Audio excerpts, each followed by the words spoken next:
Welcome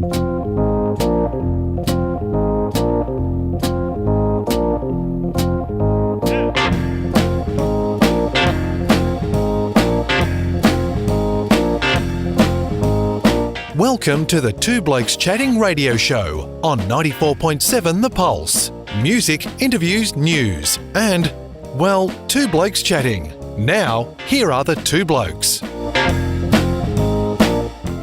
'Cause I've been everywhere, man. I've been everywhere, man. Across the deserts bare, man. I've breathed the mountain air, man. I've travelled, I've had my share, man. I've been everywhere. Been to Tullamore, Seymour, Lismore, Mooloolaba, Nambour, Roochdore, Kilmore, Marillaba, Birdsville, Emmaville, Wallaville, Connemara, Connemara, Strathround, Proserpine, Alladala, Darwin, Gingin, Lillaquen, Muckilla, Wallamilla, Bougainville, Cumberland, Ramakilla. I've been everywhere, man. I've been everywhere, man. Across the deserts bare, man. In case you're wondering what an FOTP is, that's friend of the program. Once you've been on the program twice, you become a friend of the program. And so officially this morning, that is you, John Mannix, up at Robinvale. Good morning to you. Good morning, boys. How are you going? Doing very well. Thank you for stepping up to the plate at late notice. For those who are thinking, hang on, John's already been on, but we had a guest lined up who was unable to make it at the last minute. So we are very grateful for your time at short notice. John, how's life treating you in the beautiful town of Robinvale? Yeah, not too bad at the present moment. I know you've had a bit of a cool start down there today. Oh, there's an understatement. Do you have frost at Robinvale? We have plenty of frost at Robinvale. You were complaining about a 3 degree or -3 or something today? Yeah, is that a common one with you? Because I lived in South Australia. We used to have some corker frosts at Keith. I just wondered what that Murray environment was like. Yeah, look, we're on the sort of the edge of the desert, on the fringe of the desert area there, so it has been known to get down to -5, -6 degrees, and it's a bit fresh when it gets to those temperatures, I tell you. Takes me back to the days of when I lived in Charlton in northwest Victoria. I lived on a wheat farm that was equidistant. There's a word for you, Rob. You look that up. Is it a real word? It is. Look it up in your Funk and Wagnalls. And it was equidistant between St Arnaud, Donald and Charlton. Wheat farm, nothing except wheat and the occasional house. And my job, when I got up there, the ladies I were living with said, look, we'll organise the cleaning. Your job is when it gets cold in the morning, you've got to go out and make the water run. I've gone, yeah, right, yeah. -9, the thermometer said on the side of the wall. And the way to get the water flowing was to go out and belt the living you-know-what's out of a pipe between the water tank and the house. So I hear what you're saying. Yes, no, she can get quite fresh, and we've had a few of late, but apart from that, early on, especially early winter, it was quite mild, a lot of moisture around. So, John, up there, almonds are the go. Now, it's not picking season. Are you nuts? Yeah. No, it's not picking season. But it's not irrigation season because Mother Nature's providing plenty of that. I guess you've gone past the pruning season. So yes. What happens in winter in the almond industry? As far as the almonds, so you still need some irrigation. We don't quite get enough moisture normally for them to go without some form of irrigation. So I do know recently they've sort of just been running a little bit of water. A lot of it's pre-blossom sort of stage, pre-bloom. We have about 2 or 3 weeks' time they start to come into flower, which is a big occasion up there. We actually have a festival which is on the 21st of August this year, which is called the Almond Blossom Festival. So if you get a chance, pop up. It's a great opportunity to have a look. You get bus tours out around the farms, get to have a look at the flowering and everything that's going on. Plus they also have a big market celebration concert, and I think this year they've got Russell Morris there. Friend of the show. Oh, yeah. He's an FOTP straight away. Hey, so obviously the Robinvale Marketing Company's been at it again. Now, listen, we've got this festival coming up. It's when the almond plants start to blossom. Let's call it the Almond Blossom Festival. Yeah, they're very good with creative. Very creative. Now, for folks who do want to get up to Robinvale from this part of the world, Geelong, because we've got listeners literally all over the world, but for those in our primary broadcast zone in Geelong, which roads would they take to get to Robinvale? How long would it take? All roads lead to Robinvale. There's another marketing tool. Yeah, well played. It's on their number plates up there. Find their number plates. If they go up, probably the most direct path would be to go straight up through Ballarat, to Avoca, cross to Witchyproof and Sea Lake. You can go up through Bendigo and up through Swan Hill and so forth too. So they do lead in there.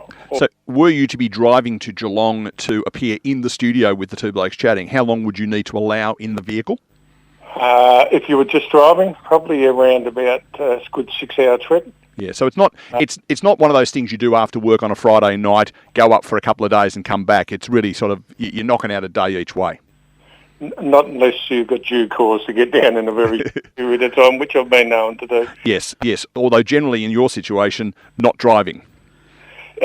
Sometimes driving, sometimes getting it flowing down. Yeah. We've been known to do that too. And this is one of those funny examples of geography, because I can get to Keith in South Australia in 5.25 hours, and it's in another state, yet I need to spend 6 hours going in the generally same direction to get to Robinvale. Although John does obey those signs with the circle with the number in between.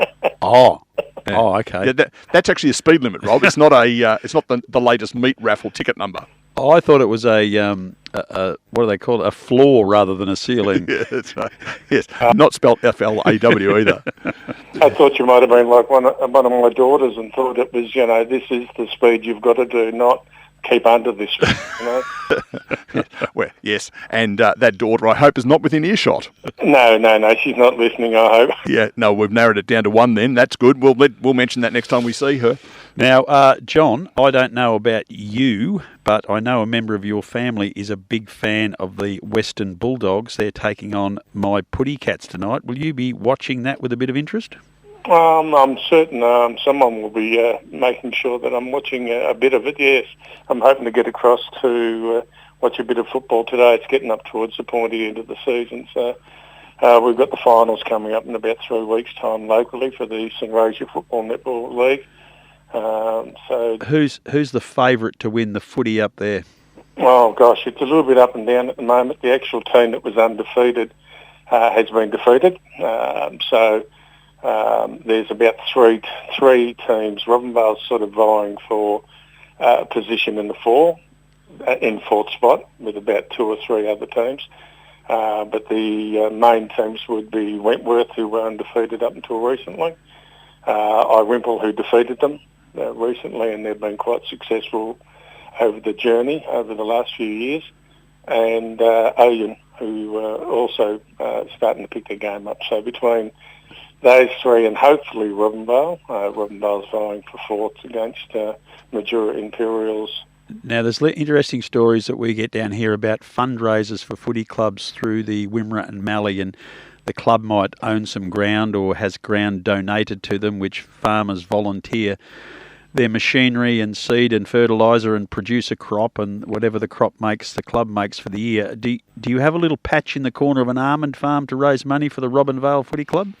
Unfortunately, not for Robinvale that I'm aware of, but we do have some tie-in with some local primary producers, some big names in the business, and I won't go into those, but there have been some, but I don't know whether they don't give a patch of turf to be planted up, but I do know there are a couple of clubs locally, one I've mentioned just not long ago, who do supplement their funding quite. Yeah, I reckon. Sea Lake might be one of the ones I've heard about. That there's some influential wheat farmers that might be big supporters of the club. Yes, and and down in that area, across into the Millewa too. There's some clubs over that way in another league. So that the standard of footy in the competition drops off severely in a 3-year drought, for example. Yes.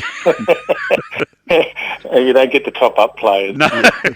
Yes, definitely not. Yeah. But I guess that's the thing about life up there, though. Footy clubs and netball, of course, we shouldn't forget, are very important, vibrant parts of those communities. So when we say, it's mercenary, you get all these players in, but the reality is you sort of have to keep yourselves viable, because that Thursday night, Saturday is just a vital part of the community's function. Oh, extremely.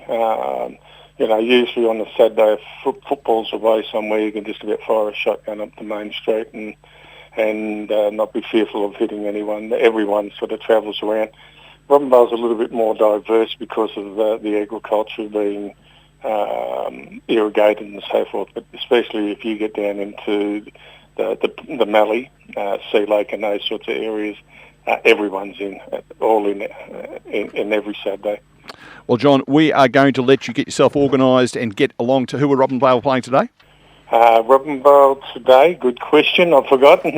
That's okay. No, as long as you don't, if you're going down to watch them, I hope they're playing at home, because otherwise you're going to find yourself getting lost on the way. Thanks for joining us at very late notice on Regional Roundup, and look forward to chatting to you soon. No worries. Thank you very much, boys, and enjoy the rest of the morning. Thanks, John.